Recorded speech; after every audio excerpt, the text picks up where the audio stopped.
All right. Welcome to our guide on the top 10 must-do activities in London. If you've stumbled across this little gem of a video, you're either planning a trip across the pond or just fancy a little virtual jaunt to good old London town. Either way, buckle up, because we're about to embark on a right royal adventure. Whether you're a first-time visitor or a seasoned traveller, London has something for everyone. From iconic landmarks and world-class museums to vibrant nightlife and delicious food, this city's got it all. We're talking history, we're talking culture, we're talking enough cups of tea to sink a ship. So grab your bangers and mash, settle in, and let's dive into the top 10 things you absolutely cannot miss when visiting this incredible city. First up, we're kicking things off with none other than Big Ben. Or as some of you sticklers for detail like to call it, Elizabeth Tower. But let's be honest, Big Ben has a better ring to it, doesn't it? It's like the Beyoncé of clock towers. Anyway, this iconic landmark is a must-see for any visitor to London. Now, I know what you're thinking. James, it's just a clock tower. But trust me on this one. Seeing Big Ben with your own eyes, standing tall over the Houses of Parliament, well, it's enough to make even the most cynical traveller feel a little bit patriotic. And while you're in the neighbourhood, take a stroll along the River Thames. It's a truly beautiful walk, especially at sunset when the sky turns all sorts of lovely shades of pink and orange. You might even catch a glimpse of a swan or two looking all regal and whatnot. Just be sure to avoid feeding them bread, yeah? Those birds can get a bit feisty, and no one wants a swan attack on their hands. Especially not when you're trying to enjoy a romantic stroll. Oh, and before I forget, make sure to snap a selfie with Big Ben in the background. It's practically a legal requirement for tourists in London.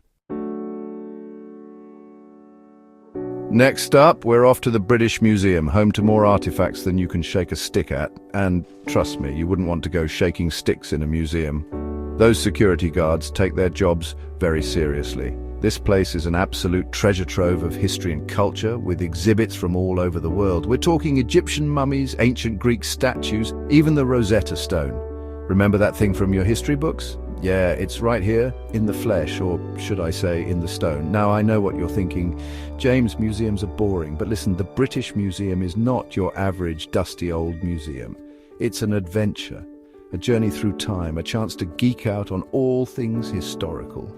You could easily spend an entire day here and still not see everything, but hey, that's just more reason to come back for another visit, right? Just imagine how impressed your friends will be when you casually mention your extensive knowledge of ancient Egyptian burial practices at your next dinner party. And who knows, you might even learn something along the way, although if you're anything like me, you'll probably just end up wandering around in awe, wondering how on earth they managed to fit so much history under one roof. Now, for something a little different, let's take to the skies on the London Eye. That's right, we're talking about that giant Ferris wheel that's become as synonymous with London as red telephone boxes and grumpy-looking guards.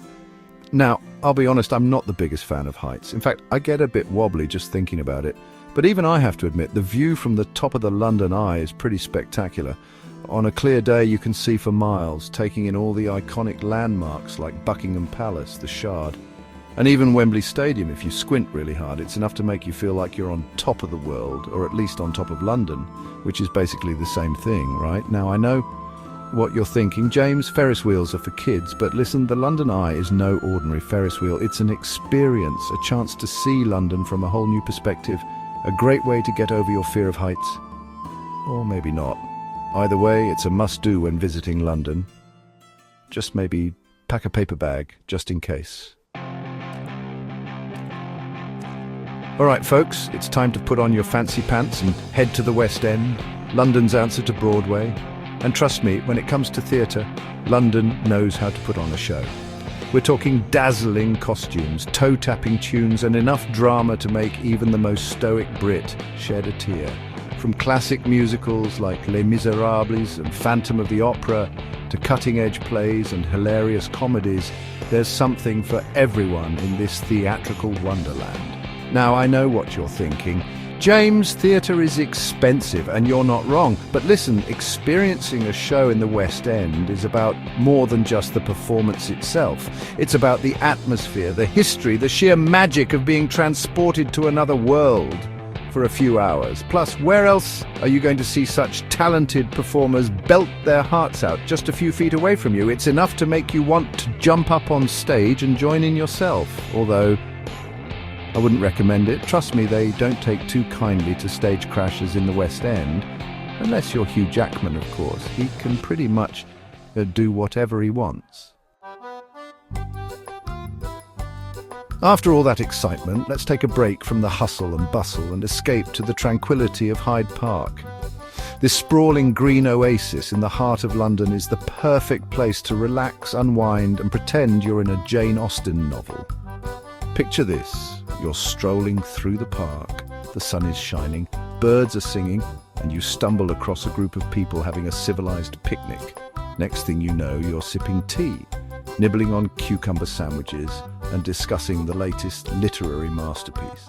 All right, maybe that's a bit idealistic, but you get the idea. Hyde Park is a great place to escape the city noise and enjoy a bit of peace and quiet.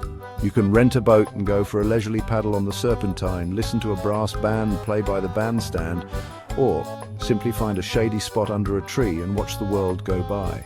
And if you're feeling adventurous, you can even go for a swim in the Serpentine Lido. Just be warned, the water's a bit chilly even in the summer. But hey, at least you can say you went for a dip in Hyde Park. Just don't blame me if you come down with a cold. Right, let's be honest, no trip to London is complete without a visit to the Tower of London. This historic fortress has seen it all. Coronations, executions, imprisonments, you name it. It's basically the original Game of Thrones set, only with less dragons and more ravens. Speaking of ravens, keep an eye out for those feathered fellas while you're there. Legend has it that if the ravens ever leave the Tower of London, the kingdom will fall. No pressure, birds, but don't worry, those ravens are well looked after. They even have their own Raven Master, which is a real job title, by the way. And if that's not a conversation starter at parties, I don't know what is. Anyway, back to the Tower of London. Be sure to check out the crown jewels, guarded by enough security to make Fort Knox look like a walk in the park.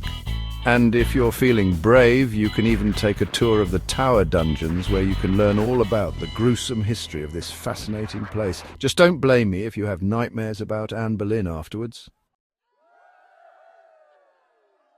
Calling all shopaholics! If you're looking for retail therapy, Oxford Street is your happy place. This iconic shopping street is home to every store imaginable, from high street favorites to designer boutiques. Whether you're after the latest fashion trends, a new gadget, or just a souvenir to remember your trip by, you're sure to find it on Oxford Street. Just be prepared to battle your way through the crowds. This place gets busy, especially on weekends. But hey, who needs personal space when you've got shopping to do, right? And if you need a break from the madness, there are plenty of cafes and restaurants where you can refuel and recharge your credit card. Just don't blame me if you go home with an empty wallet and a suitcase full of things you don't need. As the sun begins to set, it's time to head to Soho, London's beating heart of nightlife. This vibrant and eclectic neighbourhood is home to some of the city's best bars, clubs and music venues.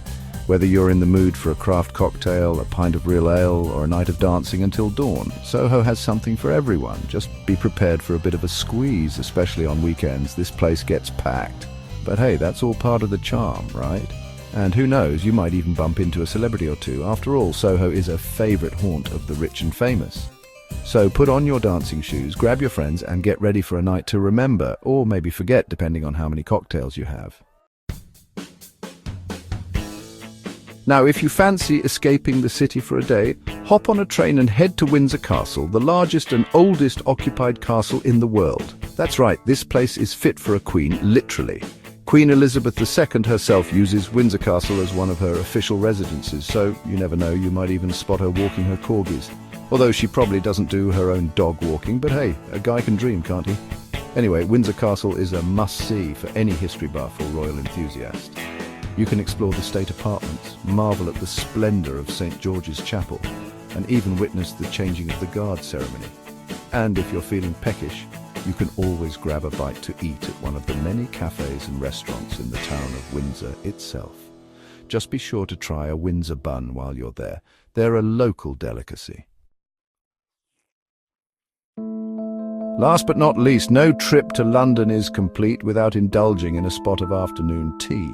This quintessentially British tradition is the perfect way to experience a bit of luxury and elegance. Picture this. You're sitting in a posh hotel lounge surrounded by fancy china and white tablecloths. A tiered stand arrives laden with delicate finger sandwiches, freshly baked scones with clotted cream and jam, and an assortment of pastries that look almost too good to eat. Almost. And of course, no afternoon tea is complete without a pot of freshly brewed tea. Whether you prefer Earl Grey English breakfast or something a little more exotic, there's a tea out there for everyone. Now, I know what you're thinking, James. Afternoon tea is for posh people, and you're not wrong. But listen, everyone deserves a bit of pampering now and then, so put on your best frock, channel your inner Duchess, and enjoy the experience. Just don't forget to raise your pinky finger while you sip your tea. It's the law, apparently. Well, folks, there you have it, our whirlwind tour of the 10 must-do activities in London. Thanks for watching. We hope you enjoy your time in London.